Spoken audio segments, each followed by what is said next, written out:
नमस्कार, हमारे कार्यक्रम खास खबर में आपका बहुत बहुत स्वागत है। मैं हूं आपके साथ दीपिका ओझा। हरियाणा में नगर निगम चुनाव की सुगबुगाहट तेज होती जा रही है।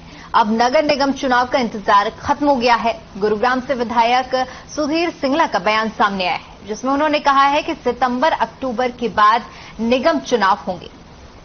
इस बार के निगम चुनाव को काफी ज्यादा अहम माना जा रहा है, क्योंकि ये चुनाव ऐसे समय में होने जा रहे हैं जब विधानसभा और लोकसभा चुनाव में बस एक ही साल का समय बचा है। ऐसे में सभी पार्टियों के लिए हर एक चुनाव काफी ज्यादा अहम होता जा रहा है।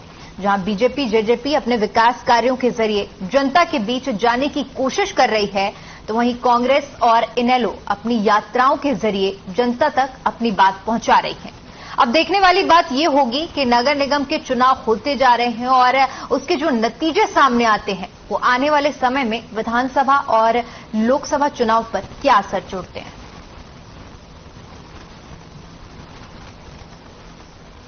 तो नगर निगम चुनाव अब बस कुछ ही दिनों में होने वाले हैं और जिसको लेकर काफी दिनों से सुगबुगाहट चल रही थी, लेकिन अब इस पर बयान सामने आया है जिस पर कहा गया है कि सितंबर और अक्टूबर के बाद ये चुनाव हो सकते हैं। ये चुनाव इसलिए भी अहम है कि 2024 में प्रदेश में विधानसभा चुनाव है और साथ ही साथ लोकसभा चुनाव भी है, जिसके चलते ये चुनाव काफी ज्यादा अहम हुए।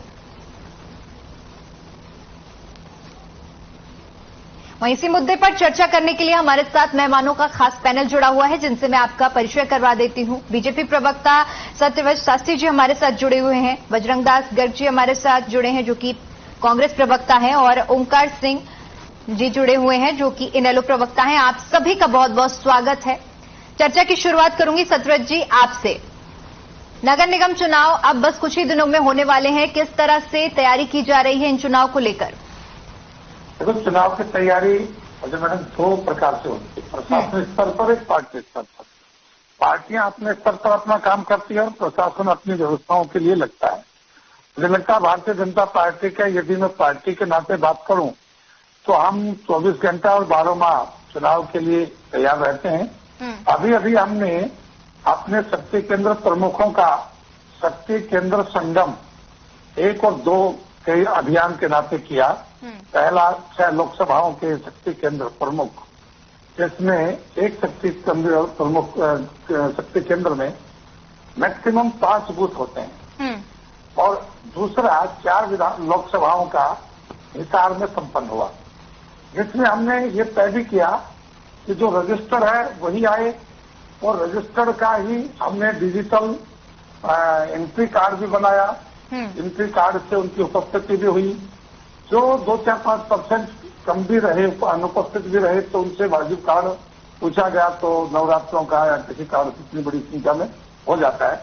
लेकिन हमारी शक्ति केंद्र का जो पहला पड़ाव था वो हमने पूरा किया। इससे पहले हमने त्रिदेव की एक व्यवस्था की कि हर बूथ के ऊपर हमारे 3 व्यक्ति हों।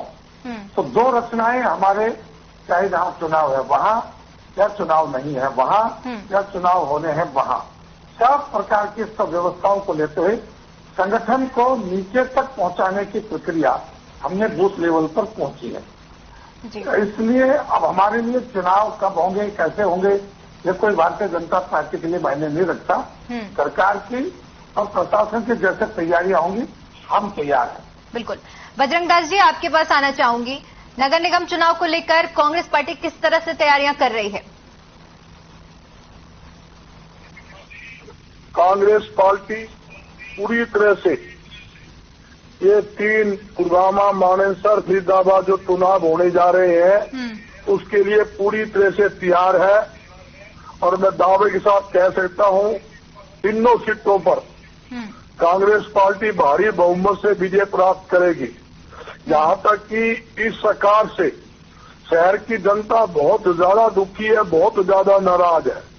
ना तो सफाई व्यवस्था शहरों में है, निकासी का इतना बुरा हाल है। थोड़ी सी बारिश आज भी देख लो आप जाके गुड़गांव, फरीदाबाद के अंदर पानी भरा हुआ है। जो मेन शहर है सब में पानी भरा हुआ है, निकासी का सिस्टम नहीं है। यहाँ तक कि आप देखोगे फरीदाबाद के अंदर 200 करोड़ रुपए का घोटाला, यानी कि बिना काम करवाए फर्जी टेंडर, फर्जी बिलिंग और फर्जी पेमेंट करके 200 करोड़ रुपए घोटाला कर दिया। और क्या है, गंदगी के ढेर जगह जगह लगे हुए हैं। और दूसरी बात, सबसे मेन बात आज की तारीख में क्या है, इस सरकार ने एक नया घोटाला और नगर निगम के माध्यम से किया। एक जो अपनी IRC कंपनी थी, इसको प्रॉपर्टी आईडी का ठेका दे दिया। फिर प्रॉपर्टी आईडी की सर्वे करने का 18 करोड़ 11 लाख रुपए में ठेका दिया। और सारी जो प्रॉपर्टी की सर्वे की गई वो गलत की गई, गलत दिखाई गई। जिसका 100 गज का प्लाट था, किसी को 500 दिखा दिया, किसी को 250 गज का मकान 1 फ्लोर था 4 फ्लोर दिखा दिया। और जनता वो अपनी प्रॉपर्टी को ठीक कराने के लिए नगर निगम में धक्के खा रहे हैं। यहाँ तक कि BJP के जो नगर निगम के चेयरमैन की कमेटी थी इनकी, हिसार की और स्टेशन की, उन्होंने एक प्रस्ताव पास करके सरकार के पास भेजा। ये कंपनी ने जो सर्वे किया सरासर गलत है, इसकी पेमेंट ना की जाए, इसके खिलाफ कार्रवाई की जाए। देखो, बड़े अचंभे की बात है, इतने प्रस्ताव पास करके सरकार के पास भेजने के बाद मंत्री के दबाव के अंदर IRC कंपनी को 18 करोड़ 11 लाख की बजाय 65 करोड़ से ज्यादा का भुगतान कर चुके हैं। और आज 9 महीने से जनता धक्के खा रही है। ये सरकार घोटाले की सरकार है। इस सरकार से प्रदेश का व्यापारी है, किसान है, कर्मचारी है, मजदूर है, हर प्रकार की जनता इस सरकार से दुखी है और मुक्ति चाहती है। आप देखिए, चुनाव होने कब थे, ये जान करके चुनाव को लेट करवा रहे हैं। पता हमारी हार है, इसलिए जान कर लेट करवा रहे हैं। जैसे पंचायत के चुनाव थे, 2 साल इन्होंने पंचायत के चुनाव इसलिए नहीं करवाए, उन्हें पता था हमारा टुकड़ा साफ है। आज देखिए, आज सरपंच भी का सड़कों पे है, कर्मचारी भी सड़कों पे है, किसान भी सड़कों पे है, आंगनबाड़ी महिलाओं भी सड़कों पे है। और ये डंडे के जोर पर उनको लाठियों को पीट कर सरकार चलाना चाहते हैं। लाठियों के जोर पर सरकार नहीं चलती, सरकार चलती है मोहब्बत से, जनता काम करने से। बजरंगदास जी, आपके पास ओंकार सिंह जी, आपसे जानना चाहूंगी इनेलो की किस तरह की तैयारियां चल रही है नगर निगम चुनाव को लेकर? जी पिताजी, पहले तभी बोलिए। जी, मेरी आवाज पहुंच पा रही है आप तक? आगे पहुंच रही है, लेकिन बजरंगदास जी अपनी बात पूरी करें तभी तो मैं बोलूंगा। जी, आपके पास लौटूंगी आपके पास। ओंकार जी, आप अपनी बात रखिए। पेंशन काट दी, आज पूरी जनता से नाराज है। बजरंगदास जी, लौटूंगी आपके पास, सबको बोलने का मौका मिलना चाहिए। ओंकार जी, अपनी बात रखिए। जी, लोकतंत्र में 2 पक्ष होते हैं, सत्ता पक्ष और विपक्ष। सत्ता पक्ष का काम होता है कोई भी चुनाव हो, चाहे वो छोटा हो चाहे वो बड़ा हो, उसको अपने समय के अनुसार ड्यू समय पर करवाए। लेकिन एक चीज हमने देखी है, मौजूदा सरकार कोई भी चुनाव अपने ड्यू समय पर नहीं करवा पाई, चाहे वो नगर परिषद के चुनाव हो चाहे वो सरपंचों के चुनाव हो। आप भी देख लीजिए, ये ड्यू समय पर नहीं करवा रहे, ये आगे से आगे करे जा रहे हैं। कल जो विधायक साहब का फोन जो मैसेज आया कि सितंबर अक्टूबर के बाद कराए जाएंगे चुनाव, अभी उनकी कोई प्लानिंग नहीं है इस प्रकार की, सितंबर अक्टूबर की बात करें। और जहां तक तैयारियों की बात है, देखिए, सत्ता पक्ष में जब भी सरकार अपने सत्ता पक्ष में होता है तो उसका काम होता है कि जनता के लिए अच्छे कानून बनाना, उन कानूनों को अच्छी तरह से लागू करना और जनता को राहत पहुंचाना। और विपक्ष का काम होता है जनता की प्रत्येक समस्या को सरकार के समक्ष उजागर करना और जनता को राहत दिलाना। इस मामले में इनेलो से आगे कोई नहीं है। इनेलो में जितनी भी समस्याएं हैं, हमने RTI के माध्यम से, चाहे सड़क के माध्यम से, चाहे विधानसभा में चौधरी अभिषेक के दाने से उठाई, प्रत्येक समस्या बहुत संजीदगी से उठाई। और सरकार को धन्यवाद करना चाहिए विपक्ष का। सरकार की खामियां बताता है विपक्ष। याची कंसल्टेंसी की बात कर रहे थे, मैंने एक RTI DULB से ली, DULB का जवाब आया कि याची कंसल्टेंसी को तो 6 वर्गों के ठेके दिए गए। हरियाणा को पूरी स्टेट को 6 वर्गों में बांट दिया था और उस सबका भुगतान कर दिया गया।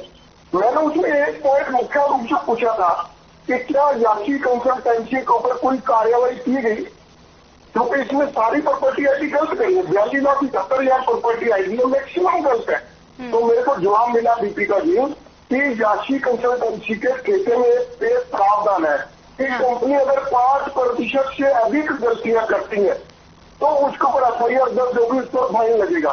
अभी उस पर कोई FIR दर्ज नहीं है कंपनी में, सोचने की बात है। और जवाब क्या आया, कंपनी में 4.98% गलतियां की है। देखिए कितनी अजीब बात है। 42,70,000 प्रॉपर्टी आईडी गलत हुई और ये कहते हैं 4.98%, मतलब इन्होंने जवाब दे दिया 5% से नीचे गलती है उसकी, उसके ऊपर कोई कार्रवाई नहीं बनती। ये बचाने की प्रक्रिया है। और मैं बताना चाहता हूँ, ये सरकार कुछ कर ले, ये जनता के दिल से उतर चुकी है। बीजेपी जेजेपी तो गाँव में घुसने काटने लट्ठों के अंदर बरसा दिए उन्होंने सरपंचों के ऊपर भी। और आप देखना, अभी आखिर में आके हिंदू मुस्लिम की बात करेंगे बस, इसके बाद और कुछ नहीं है। महंगाई, भ्रष्टाचार, बेरोजगारी ये चैन पड़ा है हरियाणा में। कौन सा वर्ग, मैं अपने भाई को चैलेंज करता हूँ, क्योंकि आप सिर्फ एक वर्ग बताना, एक वर्ग सच्चाई से बताना कि कौन सा वर्ग आपसे खुश है। सरकारी कर्मचारी खुश है, किसान खुश है, सरपंच को कोई एक वर्ग का नाम बताना। और यह भी बताना आपने उस वर्ग के लिए क्या किया। परिवार पहचान पत्र को लेकर उन्होंने 10 ओंकार सिंह जी, आपने बिल्कुल सही बात कही है कि विपक्ष का काम होता है सवाल उठाना, बिल्कुल सही है। लेकिन अगर यहाँ पर मैं बात करूं तैयारियों की, कि नगर निगम चुनाव को लेकर किस तरह से अलग अलग पार्टियों की आज हमने जो मुद्दा रखा है कि किस तरह की तैयारियां चल रही हैं, तो इन लोग की अगर तैयारियों की मैं बात करूं तो किस दिशा में तैयारियां की जा रही हैं? प्रत्येक चुनाव सिंबल पर लड़ा, ये आपको भी पता है, चाहे नगर परिषद का हो चाहे सरपंच का हो। अब इस वक्त हमारी पथ परिवर्तन यात्रा ज्योतिरादित्य सिंह चौटाला जी के नेतृत्व में चल रही है, जो 25 सितंबर को समाप्त होगी कुरुक्षेत्र में आके। उस यात्रा के बाद अगर चुनाव होते तो हम सिंबल पर लड़ेंगे, अगर उससे पहले होते तो चौधरी सिंह चौटाला जी पहले कहते थे हम इस बार चुनाव एक सिंबल पर नहीं लड़ेंगे। कारण क्योंकि पथ परिवर्तन यात्रा जनता के बीच में, हम जनता की समस्याएं देख रहे हैं और सरकार की कमियां जनता को उजागर कर रही है। और जिस तरह से पथ परिवर्तन यात्रा को समर्थन मिल रहा है, हजारों लोग शामिल हो रहे हैं, हजारों लोग उस यात्रा से जुड़ रहे हैं, उस हिसाब से ये बात तय है कि हरियाणा में अगर कोई विपक्ष की भूमिका निभाई है तो इनेलो ने निभाई है। कांग्रेस की 31 सीटें होते हुए भी जनता की विपक्ष की भूमिका नहीं निभा पाई है। जनता की आवाज है, ये ओंकार सिंह नहीं होगा। आज आप जनता के बीच में जाके पूछिए, चौधरी अभय सिंह चौटाला की हर एक व्यक्ति तारीफ करता है कि मंत्री एक विधायक होते हुए कैसे उन्होंने स्पीकर महोदय की बातों का जवाब दिया और बार बार परेशान होकर सरकार ने जवाब देने की बजाय उन पर नियम करके विधानसभा से बाहर निकालने का काम किया। इस बात से स्पष्ट होता है कि चौधरी अभय सिंह चौटाला जी एकमात्र व्यक्ति है जिन्होंने हरियाणा प्रदेश की प्रत्येक समस्या को सबक से लेकर विधानसभा तक उठाया और आगे भी उठाते रहे। जी सत्यवीर जी, आपके पास आना चाहूंगी। तरह तरह की प्रतिक्रियाएं सामने आ रही हैं जिसमें गठबंधन को लेकर, तो क्या निर्णय लिया गया है? क्या गठबंधन में ये चुनाव लड़े जाएंगे? और अगर गठबंधन में चुनाव लड़ा जाता है तो क्या सिंबल पे होगा चुनाव या सिंबल पे नहीं होगा?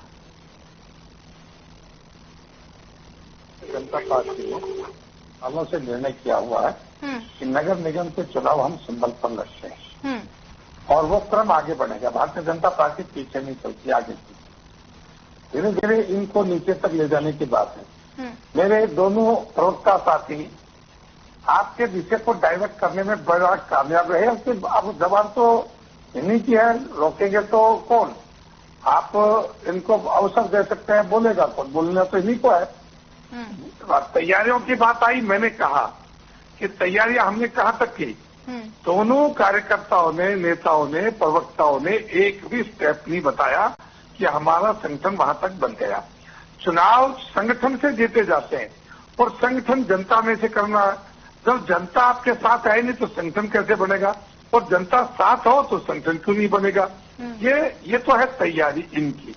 रही बात मुद्दों की कि याचिका को कितना दिया, कैसे दिया और किसकी कितनी प्रॉपर्टी आई भी गलत है।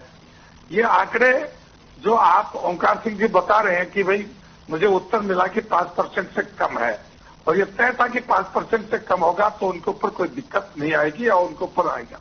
अब इस काम को किस आधार पर मापा जाए कि वो जो गलतियां हैं वो 5% से ज्यादा है कि कम है?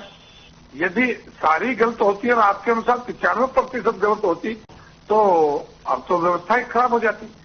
इसलिए गलतियां रही है। गलतियां मैं ओंकार जी आपके सामने आप जनता की समस्या को देखिए और अच्छी बात है आप जनता की समस्या को नजरअंदाज कर रहे हो। आने वाले समय में ये जनता आपको समझ सुनो तो भाई, जवाब सुन लीजिए ओंकार जी। सुनो, धैर्य रखो। दीपिका जी ये कह रहे हो 5% से कम है। अरे भाई किसी ने जाके तो देखो, किसी नगर निकाय विभाग में जाके देखो, आपकी आंखें खुल जाएंगी, चश्मा उतर जाएगा, ये चश्मा उतर जाएगा आपका, जाके देखिए। कितने लोग बच्चे में रोज कितनी कोटियां पूरी जाके देखिए। चाहता हूँ आप जिस प्रकार से विषय को डाइवर्ट करते हैं, ये डाइवर्ट करने का विषय नहीं है। विषय की बात नहीं है, विपक्ष का चुनाव में जनता की समस्याएं उजागर करना तो तैयारी के नाम पर शून्य है। जनता का आपके पास समर्थन है, पीछे आपसे पहले अभी इसमें कोई बात नहीं है। थे अब आपके साथ भी भीड़ है, तो फिर संगठन बनने में क्या दिक्कत है? हमने तो तो दो बातें हैं ओमकार जी और बजरंग जी, यदि माने तो, नहीं तो मैं दीपिका जी के माध्यम से आपके जो श्रोता है उनको बात रखूंगा कि संगठन क्यों नहीं बनाया जाता और संगठन क्यों बनाया जाता है। संगठन यदि बन गया तो आपका उत्तरदायित्व तो बन जाता उतने सब लोगों से बात करना, उनकी संभालना, उनसे बातचीत रखना, व्यवहार रखना। और यदि आप संगठन नहीं बना रहे तो दो बात है, या तो आपके जनता का समर्थन नहीं है या जनता को नारों के बीच में बरगलाकर आप केवल सत्ता पक्ष का विरोध करके हो हवा खड़ा करके और सत्ता तक पहुंचना चाहते, फिर तू तेरे और मैं मेरे। ये सिद्धांत दोनों पार्टियों का पीछे भी रहा है और आगे भी है। भारतीय जनता पार्टी का विकास यात्रा कार्यकर्ता आधारित रही है। कार्यकर्ता से काम और काम से कार्यकर्ता निकाले। आज दुनिया की सबसे बड़ी संगठन की पार्टी यदि बनी है तो केवल नारों से नहीं बनी। आपसे गठबंधन को लेकर भी मैंने सवाल किया था, गठबंधन को लेकर भी मैंने सवाल किया था, तो क्या ये चुनाव गठबंधन में लड़े जाएंगे या अलग अलग? बिल्कुल बिल्कुल। देखिए गठबंधन हमारा है और चुनाव गठबंधन में होंगे, इसमें कोई दिक्कत नहीं है।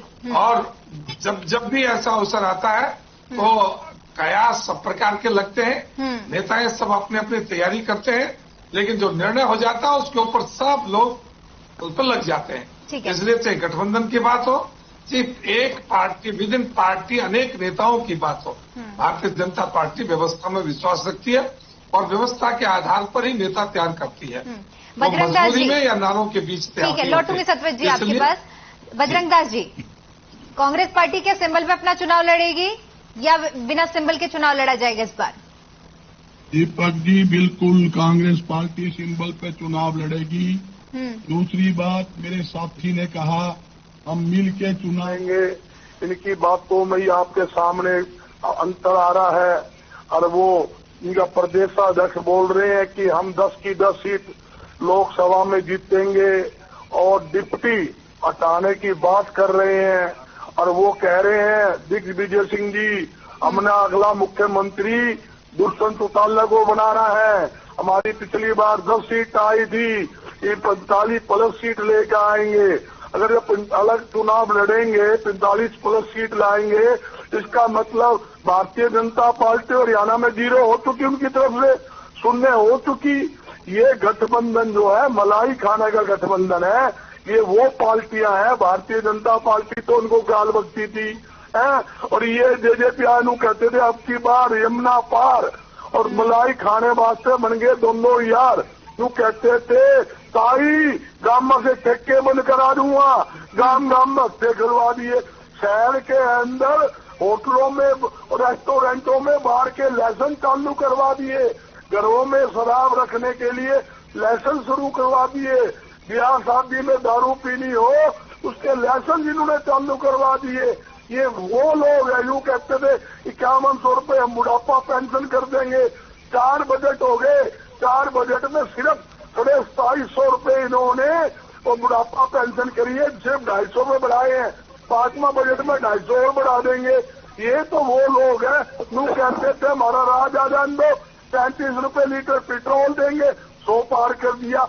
यूं कहते थे हमारा राज आ जान दो, 400 रुपये वाला रसोई गैस सिलेंडर हम 250 रुपये कर देंगे, गैस सिलेंडर 1150 कर दिया। यूं कहते थे हमारा राज आ जाने दो, 2 करोड़ लोगों को युवाओं को हर साल नौकरी देंगे। ये मोदी साहब कहते थे 2 आदमी को नौकरी नहीं दे पाए, ये वो हरियाणा सरकार है। यूं कहती थी उद्योग के माध्यम से 75% युवाओं को हम नौकरी देंगे, 70 आदमी को भी ये नौकरी 60 साल में दे नहीं पाए, बल्कि नौकरी छीनने का काम किया है। जो व्यापार उद्योग थे ही नहीं, इनके राज में ठप हुए हैं। ग्राम स्तर के ऊपर जो छोटे छोटे लघु उद्योग लगे हुए थे, 80% लघु उद्योग, छोटे उद्योग, मध्यम उद्योग हरियाणा में बंद हो चुके हैं। लाखों लोग बेरोजगार हुए हैं। आज क्राइम के अंदर हरियाणा प्रथम नंबर पे है कि केंद्र सरकार के आंकड़े बोलते हैं कि क्राइम के अंदर हरियाणा नंबर 1 पे, बेरोजगारी में हरियाणा नंबर 1 के ऊपर। और जहां तक की जनता जो है त्राही कर रही है, ना कोई दिक्कत है। आप देखिए 70,000 करोड़ का कर्जा था 2014 तक, 48 साल के अंदर इन्होंने मलाई खाकर 3 लाख करोड़ से ज्यादा कर्जा करा दिया। मैं पूछना चाहता हूँ इतना भारी रकम कहाँ ले गए, कहाँ लगाया? इनका जवाब है आज इनको शेष पत्र जारी करना चाहिए। ठीक है, आपके सवालों के जवाब लेते हैं। ओंकार जी, आपसे जानना चाहूंगी रेवेन्यू के लिए। बजरंग दास जी, लौटूंगी आपके पास, आपके सवालों के जवाब लूंगी। ओंकार सिंह जी, आपके पास आना चाहूंगी। रेवेन्यू के लिहाज से गुरुग्राम और फरीदाबाद दोनों ही जगहों को काफी ज्यादा अहम माना जाता है। संक्षेप में अपनी बात रखिए, क्या कुछ तैयारियां रहेंगी इस लिहाज से अगर देखा जाए इन चुनाव में? पूरे देश में कुछ इलाकों का प्रत्येक कार्यकर्ता संगठनात्मक दृष्टि से बिल्कुल तैयार है और निचले लेवल तक हमारा संगठन बना हुआ। जहां तक मेरे भाई शास्त्री जी कह रहे थे, ठीक है इनका संगठन बना होगा, किसी दूसरे के संगठन में कटाक्ष करने का मुझे कोई अधिकार नहीं है, लेकिन जो भी उनके संगठन के कार्यकर्ता चाहे पन्ना प्रमुख है चाहे बूथ प्रतिनिधि है, ये सिर्फ मलाई चाटने के लिए इनके काम होते रहे, इसलिए जुड़े हुए। आप देखना जिस समय हल्की की हवा पलटेगी इनके पन्ने भी गैप हो जाएंगे, पन्ना प्रमुख तो गैप होगी होंगे, पन्ने भी काम हो जाएंगे, आप ध्यान रखना। और दूसरी बात, आज इनसे मैंने एक सवाल पूछा, कितना उसका जवाब जरूर लेना, प्रदेश की जनता देख रही है आपके तगड़ी को, कि ये बताए आज इनकी राज में एक वर्ग, कोई भी एक वर्ग, वो बताए कैसे खुश है और उसके लिए आपने क्या किया, जरूर पूछिए प्लीज। ठीक है, सत्यव्रत जी आप तक आवाज पहुंच पा रही है? हाँ, क्यों, बिल्कुल बिल्कुल जी बिल्कुल। 2024 के चुनाव भी नजदीक है और उससे पहले निगम के चुनाव होने वाले हैं, तो ऐसे में जानना चाहूंगी, संक्षेप में अपनी बात रखिएगा कि क्या इन निगम चुनाव का रास्ता होते हुए गुजरेंगे 2024 के चुनाव? देखिए, पहले तो मैं ओंकार जी बड़े भाई का उत्तर दे देता हूँ कि कौन सा वर्ग आज दुखी नहीं है। मैं कहता हूँ कि कौन सा वर्ग आज दुखी है। केवल आप अपनी राजनीति चमकाने के लिए केवल इनेलो और कांग्रेस में हाहाकार है, उन दोनों में कंपटीशन है कि नंबर 2 पर मैं हूं या नंबर 2 पर कांग्रेस आए। अभी तक कांग्रेस आई है, ये नंबर 3 पर है, कांग्रेस के पास एक आदमी है, तो दुखी केवल ये है। बाकी हरियाणा में कोई व्यक्ति दुखी नहीं है, सब आप मुझे लगता है ओंकार जी अभी ब्याह शादियों के दिन है। अरे सुनो बजरंग जी सुनो, ब्याह शादियों के दिन है, कोई नाम लेने वाला नहीं, टुकड़ा साफ है, ये तो अपनी कोठी के अंदर है, छोटे छोटे कुराई का कार्यक्रम करते हैं लोगों, सारी जनता इनसे दुखी है हरियाणा।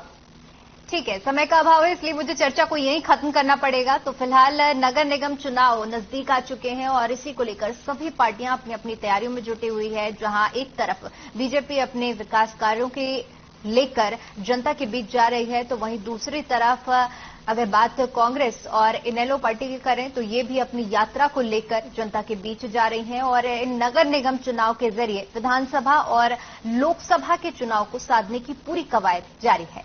फिलहाल आज के इस कार्यक्रम में इतना ही। बाकी तमाम खबरों के लिए बने रहिए हमारे साथ। नमस्कार।